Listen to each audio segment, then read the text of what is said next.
Sizni onangiz ham bir vaqtlar orzulari bor kichkina qiz edi. Ehtimol, u hozir yashayotgan hayotni aynan shunday tasavvur qilmagandir. Siz onangizni ko'pincha faqat ona sifatida ko'rasiz. Uy, ovqat, kir, g'amxo'rlik. Go'yo u tug'ilganidan beri faqat mana shu vazifalar uchun yaratilgandek. Go'yo u tug'ilganidan beri faqat ona bo'lgandek. Ammo u ham bir vaqtlar orzu qilgan, kulgan, umid qilgan kichkina qiz edi. Qayerlargadir borishni orzu qilardi. Kimdir uni chin dildan tushunishini kutardi. Balki u ham kimningdir mehriga zor bo'lgan. Balki kechalari yostiqqa yuzini bosib yig'lagan.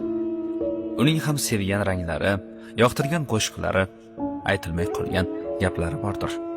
Hayot esa asta-sekin uni onaga aylantirdi. Va u o'z orzularini ichga yutib, sizni orzularingizni birinchi o'ringa qo'ya boshladi. Siz baxtli bo'ling deb u o'z baxtidan kechgan vaqtlari bo'ldi. Siz uni har kuni ko'rasiz, lekin balki uni haqiqatdan ko'rmayotgandirsiz. Uning charchagan nigohlarini, ichga yutgan og'riqlarini, hech kimga ayta olmagan dardlarini sezmayotgandirsiz. Bir kun keladi, u sizni chaqirib o'tirmaydi.